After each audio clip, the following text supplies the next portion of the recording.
ፋሽን ነው ፋሽን ነው። ወንድ ልጅ ደግሞ ሹሩባ መሰራት ፋሽን ሆኗል። ቤተሰብ አረ ወገን ወንድ ልጅ ተበላሽቷል። እንግዲህ የአብርሃም ቁጥጥር ተሰርቶ ሲመጣ የአብርሃም ሲገርመን ደግሞ አቤልም ቁጥጥር ተሰርቶ መጥቷል። እንግዲህ ነገ ደግሞ ከአብርሃምም ተውሰው ይሁን ወይም ደግሞ ኮርጆ ገዝቶም ሊሆን ይችላል። ኮፍያና አንድ አይነት ቲሸርት አድርጎ ይመጣል። ጠብቁ ነው የምላቸው።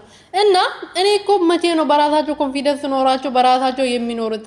ከሰው ኮርጆ እስከ መቼ ነው የሚኖሩት ነው እኮ ግራ የገባኝ ነገር ማለት ነው። እና አብርሃምና ኤርሜላ በጣም ሰላም ሆነዋል። በጣም በውስጥ እያወሩ ነው፣ ስልክ እየተደዋወሉ ነው።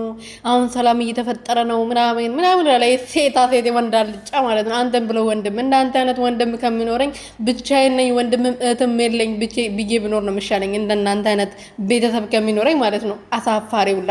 ሰላም ቤተሰቦቼ እንዴት ናችሁልኝ? እኔ በጣም ደህና ነኝ፣ እግዚአብሔር ይመስገን። በያላችሁበት ሰላማችሁ በዘት ትርፍርፍ ይበልልኝ። ለዚህ ቻናል አዲስ የሆናችሁ ሰብስክራይብ፣ ሼር፣ ላይክ እያደረጋችሁ ቤተሰብ ሁኑ።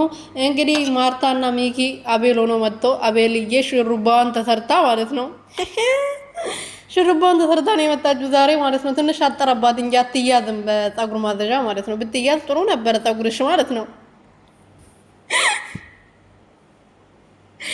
እኔ ይቅርታ አድርጉልኝ፣ የምር አትቆይ ነው እንዴ?